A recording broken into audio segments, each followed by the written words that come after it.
নমস্কার বন্ধুরা, আপনার কম্পিউটার দিশা ইউটিউব চ্যানেলে স্বাগত।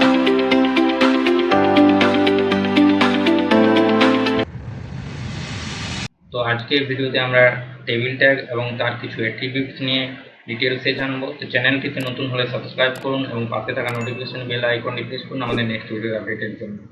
তো টেবিল ট্যাগ কি? টেবিল ট্যাগ হলো যে ডেটাবেসের অপরিহার্য ডেটা বা কোনো ব্যক্তি সম্পর্কে ডেটা বা কোনো বস্তু সম্পর্কে ডেটা আমরা ওয়েবসাইটে দেখানোর জন্য আমরা টেবিল ট্যাগ ব্যবহার করি। তো টেবিল ট্যাগের সাথে আরও বেশ কিছু ট্যাগস আমরা ব্যবহার করি, যেমন টিআর ট্যাগ টেবিলে রো ডিক্লেয়ার করার জন্য ব্যবহার করি, টিএইচ ট্যাগ ব্যবহার করি আমরা টেবিলে হেডিং দেওয়ার জন্য ব্যবহার করি, এবং টিডি ট্যাগ ব্যবহার করি আমরা টেবিলে ডেটা দেওয়ার জন্য। এবং আবার কিছু আমরা অ্যাট্রিবিউটস ইউজ করি, যেরকম যে বর্ডার অ্যাট্রিবিউটস ইউজ করি আমরা টেবিলে বর্ডার দেওয়ার জন্য, উইথ অ্যাট্রিবিউটস ইউজ করি টেবিলে উইথ নির্ধারণ করার জন্য ব্যবহার করি, এবং সেল পেডিং ব্যবহার করি টেবিলে প্রতিটি সেলের ভিতরে স্থান নির্ধারণ করার জন্য বা নিয়ন্ত্রণ করার জন্য, এবং সেল স্পেসিং ইউজ করি টেবিলের সেলগুলির বাইরের স্পেস নির্ধারণের বা নিয়ন্ত্রণের জন্য। তো আমরা প্র্যাকটিক্যাল স্টার্ট করছি।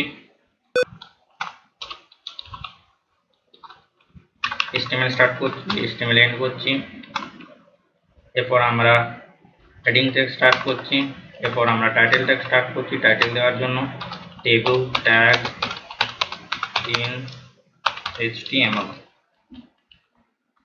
এরপর আমরা সিম্পল বডি ট্যাগ স্টার্ট করছি, এরপর আমরা টেবিল ট্যাগ স্টার্ট করছি টেবিলটি বানানোর জন্য। তো আমরা একটু জুম করে নিচ্ছি যাতে আরো ভালোভাবে বুঝতে পারা যায়। তো এরপর আমরা টিআর ট্যাগ ইউজ করব টেবিলে রো ডিক্লেয়ার করার জন্য। তারপর আমরা টিএইচ ট্যাগ নিয়ে নেব হেডিং দেওয়ার জন্য। তো আমরা একটা স্টুডেন্টের ডেটা টেবিল বানাবো, স্টুডেন্ট রেজাল্ট ডেটা টেবিল। তো আমরা প্রথমে স্টুডেন্টের নাম দিয়ে দেব,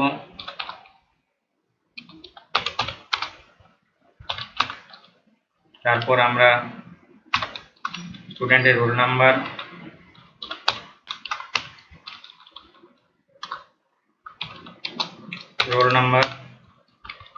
এরপর আমরা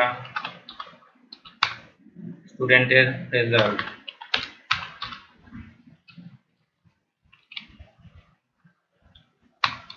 এরপর আমরা আরো একটা রো ক্রিয়েট করব যেটা স্টুডেন্টের ডেটা দেওয়ার জন্য সিম্পল। তো প্রথমে স্টুডেন্টের নাম রাম, এরপর আমরা স্টুডেন্টের রোল নাম্বার 01, রামের রোল নাম্বার হচ্ছে 01, এরপর রামের রেজাল্ট হচ্ছে 5। এরপর আমরা আরো একটা রো ক্রিয়েট করে নেব সামের ডেটা দেওয়ার জন্য, এরপর টিডি নেব সাম, সামের রোল নাম্বার 02 এবং সামের রেজাল্ট হচ্ছে 5।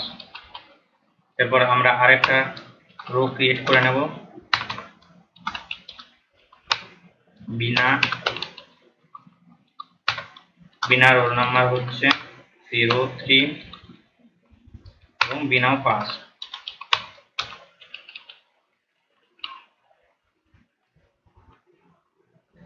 তো আমাদের টেবিল ক্রিয়েট করা হয়ে গেছে। তো একটু জুম আউট করে নিচ্ছি যাতে ভালোভাবে দেখতে পাওয়া যায়। তো আমার টেবিলের মধ্যে কিছু অ্যাট্রিবিউটস নিয়ে নেব প্রথমেই, যেমন 1 নাম্বার হচ্ছে যে আমরা উইথ অ্যাট্রিবিউটটা নিয়ে নেব যাতে একটু উইথ সেট করা যায়। তো আমরা উইথ 600 পিক্সেল নিয়ে নেব এখানে। তারপর এরপর আমরা সিম্পল আমরা আউটপুটে চলে যাব, এরপর আমরা c/html index.html। দেখো এখানে আমাদের টেবিলটা ক্রিয়েট হয়ে গেছে, কিন্তু টেবিলটা ভালোভাবে দেখা যাচ্ছে না। তো এটার জন্য আমরা কি করব না, একটা বর্ডার, এদের প্রত্যেকটা আলাদা আলাদা করার জন্য আমরা একটা বর্ডার বলে অ্যাট্রিবিউটস হয় ওটা আমরা নিয়ে নেব। তো এখানে আমরা বর্ডার দিয়ে দেবো, বর্ডার বলে একটা অ্যাট্রিবিউট দিয়ে দেবো যে বর্ডার 1। তো এরপর আমরা রিফ্রেশ করব, দেখো প্রত্যেকটি সেপারেট হয়ে গেছে। এরপর আমরা টেবিলের ভিতরের এই সেলগুলোর ভিতরে স্থান বড় করব যাতে ভালোভাবে বোঝা যায়। তো টেবিলের ভিতরে স্থান বড় করার জন্য আমরা সেল পেডিং বলে একটা অ্যাট্রিবিউট হয় ওটা ইউজ করব। এর ভ্যালু দিয়ে দেবো 5। এরপর আমরা রিফ্রেশ করব, দেখো প্রত্যেকটা মানে সেলের ভিতরে ফাঁকা হয়ে গেছে বা দেখতে একটু ভালো লাগছে। এরপর আমরা টেবিলের বাইরের যে এই স্পেসগুলো রয়েছে এই স্পেসগুলোকে রিমুভ করব। তো টেবিলের বাইরের স্পেস রিমুভ করার জন্য আমরা সেল স্পেসিং অ্যাট্রিবিউট ইউজ করব। এরপর আমরা সেল স্পেসিংটা 0 করে নেব। তারপর আমরা রিফ্রেশ করব, দেখো আমাদের বাইরের স্থানগুলো কিন্তু নেই, বাইরে ফাঁকা স্থানগুলো রিমুভ হয়ে গেছে এবং দেখতে টেবিলটি ভালো লাগছে। তো যদি ভিডিওটি ভালো লেগে থাকে লাইক করুন এবং চ্যানেলটিতে নতুন হলে সাবস্ক্রাইব করুন। Thank you.